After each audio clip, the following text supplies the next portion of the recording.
Thamarassery fresh cut സംഘർഷത്തിൽ വീണ്ടും case എന്ന വാർത്ത വരുന്നുണ്ട്. സ്ഥാപനത്തിലെ ജീവനക്കാരൻ രാജിന്റെ പരാതിയിൽ സമരസമിതി പ്രവർത്തകരായ 28 പേരെ പ്രതി ചേർത്താണ് കേസെടുത്തത്. YS അഭിനന്ദാണ് കോഴിക്കോട് എന്ന വാർത്തയുടെ ഒരുമിച്ചിരുന്നത്. അഭിനന്ദ, ഗുഡ് മോർണിംഗ്. ഒരുപക്ഷെ ഈ ഫ്രഷ് കട്ടിനെതിരായ സമരം ദീർഘനാളായി അവിടെ പന്തലുകെട്ടി സമരമൊക്കെ ചെയ്യുന്നതാണ്. അവർ പറയുന്ന നാട്ടിലെ മലിനീകരണ പ്രശ്നമൊക്കെ യാഥാർത്ഥ്യമാണ്, സത്യമാണ് കാര്യങ്ങളൊക്കെ. പക്ഷേ ആ സമരരീതി ഒരിക്കലും അംഗീകരിക്കാൻ കഴിയുന്ന സമരരീതിയല്ല ഏറ്റവും ഒടുവിൽ ഉണ്ടായത്. അതിൽ അന്വേഷണം പുരോഗമിക്കുന്നത് എങ്ങനെയാണ് അഭിനന്ദൻ?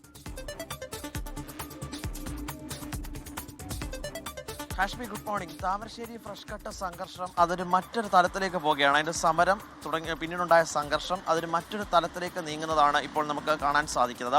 ഇന്നലെ CPM ഇതുമായി ബന്ധപ്പെട്ട ഒരു ആരോപണം ഉന്നയിച്ചിരുന്നു. ഈ സമരത്തിനും സംഘർഷത്തിനും ഒക്കെ പിന്നിൽ SDPI ആണ്. സമരസമിതി അതിന് അവരുടെ ആവശ്യങ്ങൾ നേടിയെടുക്കുന്നതിന് വേണ്ടിയിട്ടാണ് ഇത്തരത്തിലേക്ക് സമരം ചെയ്തത്. പക്ഷേ ഇതിനകത്ത് SDPIയുടെ ഒരു ഇടപെടൽ അതിൻ്റെ ഭാഗമായിട്ടാണ് മറ്റൊരു അക്രമ സംഭവത്തിലേക്ക് പോകുന്നു എന്ന് CPM ജില്ലാ സെക്രട്ടേറിയറ്റിൻ്റെ ഒരു പ്രസ്താവന. ഇതിനകത്ത് ഏറ്റവും പ്രധാനപ്പെട്ട ഇന്ന് വന്ന അപ്ഡേറ്റ് എന്നത് ഈ സ്ഥാപനത്തിലെ ജീവനക്കാരനായ രാജിന്റെ പരാതിയിൽ ഇപ്പോൾ താമരശ്ശേരി പോലീസ് കേസ് രജിസ്റ്റർ ചെയ്തിരിക്കുകയാണ്.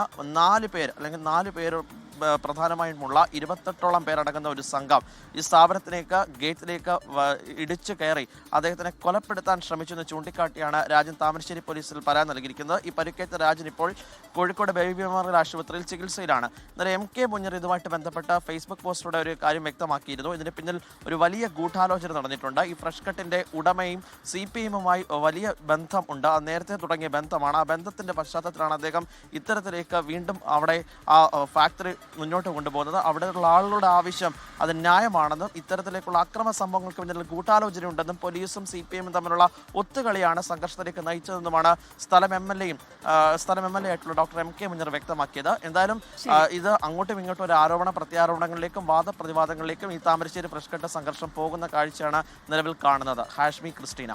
YS അഭിനന്ദാണ് കോഴിക്കോട് നിന്ന് വിശദാംശങ്ങളുമായി ചേരുന്നത്. നമ്മൾ SKN40 ലഹരി വിരുദ്ധ യാത്രയ്ക്ക് പോകുമ്പോൾ ആ മേഖലയിൽ പോകുമ്പോൾ അവിടെ നമ്മുടെ ആ പന്തലൊക്കെ നമ്മൾ കണ്ടതാണ്. അപ്പോൾ അവർ കരഞ്ഞുകൊണ്ട് പറയുന്നുണ്ടായിരുന്നു അവിടെ വലിയ ദുർഗന്ധമാണ്, ജീവിക്കാൻ നിവൃത്തിയില്ല, ജലാശയങ്ങൾ മലിനമാണ്, ജീവിക്കാൻ ഒരു നിവൃത്തിയില്ല, സ്വന്തം വീട്ടിൽ കിടന്നുറങ്ങാൻ കഴിയാത്ത വല്ലാത്ത ഗതികെട്ട അവസ്ഥ അവിടെ ഉണ്ട് എന്നവർ പറയുന്നുണ്ടായിരുന്നു. അങ്ങനെ ഒരു ഗതികേട് ആ സമരത്തിലുണ്ട്. പക്ഷേ എത്ര ഗതികേടാണെങ്കിലും നമ്മൾ കയറി ഫാക്ടറി കത്തിക്കുക, അതിൽ ആ സമരത്തിൽ നുഴഞ്ഞുകയറ്റക്കാരുണ്ടോ, ഈ സമരം അട്ടിമറിക്കാനുള്ള നീക്കമുണ്ടോ തുടങ്ങിയ കാര്യങ്ങളൊക്കെ അന്വേഷിക്കട്ടെ. പക്ഷേ സമരക്കാർ അവിടുത്തെ പാവം നാട്ടുകാർ ഉന്നയിക്കുന്ന ആവശ്യം ന്യായമായ ആവശ്യങ്ങളാണ് എന്ന് കരുതി കയറി കത്തിക്കലും ഒന്നും ഒരു സമരമാർഗമല്ല. ലോകത്തെവിടെയായാലും ഏത് സമയത്തും 24 വാർത്തകളും ഓഗ്മെന്റഡ് റിയാലിറ്റി പാക്കേജുകളും എക്സ്പ്ലെയിനറുകളും വിശദമായി കാണാൻ ഞങ്ങളുടെ YouTube ചാനൽ നിങ്ങൾക്ക് സബ്സ്ക്രൈബ് ചെയ്യാം.